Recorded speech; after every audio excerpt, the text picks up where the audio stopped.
Hi, my name is Diane Miller and I'm a fine art photographer. And today I'm going to show you how to do two techniques. One, using texture overlays in Photoshop, and two, using masking to remove part of that texture. So I am currently working in Photoshop, and here's my photo, this portrait, and this is the texture that I'm going to be using.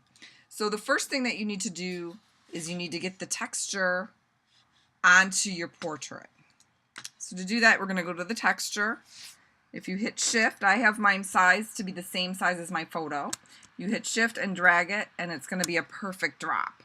If you don't have it sized, you can drag it, use the transform, and modify the size once it's on your photo. So now that I have the texture on my photo, I'm going to get rid of that. Now that I have it here, obviously you want to be able to see your photo through it. So what we're going to do is we're going to go over to the layers on the far right column, layer 1, and we're going to double click on that, and it's going to give you layer style and blending options. And under blend mode, if you click on that, there's a whole variety of options. Darken is going to make things darker, multiply. All of these here generally go darker. And then the next, lighten, screen, color dodge. These are all going to make it go lighter. You can see some look better than others. I generally like to click around, kind of see what I like best.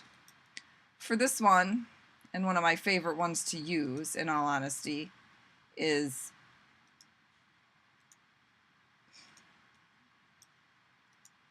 multiply. So we're going to use multiply.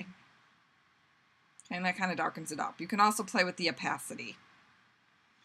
But I'm going to keep it at 100. I generally prefer to do that. And so there you go. But now you can see that my face is kind of dark. So to fix that, we could erase. And here I'm erasing. And that works. Let's say I accidentally erased over here and then I did other stuff. You know, if we go back, we're going to lose some of that other work we did.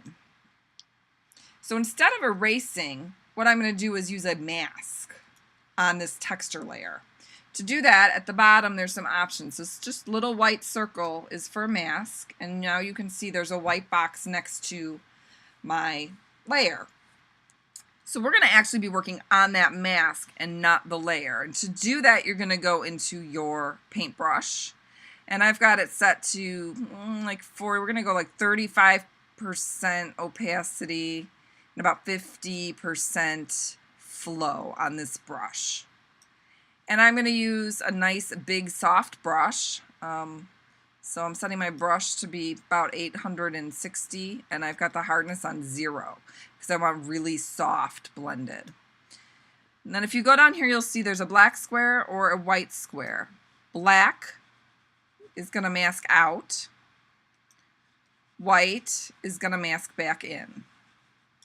So we're masking out, and I'm largely going to want to mask out on my face.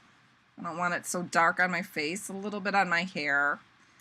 A little bit would just brighten this gold up. A little bit on my hands. You know, kind of want to make that pop out. A lot on my eyes.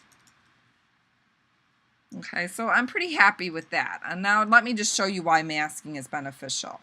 Here I've put that back at 100%, just so it's really easy to see.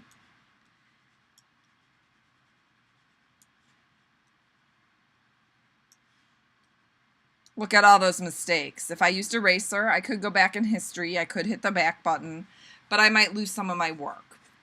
Rather than doing that, I can just flip this. Now I'm going to paint in, and I can use the white brush. And I am painting everything I erased out back in. Super easy.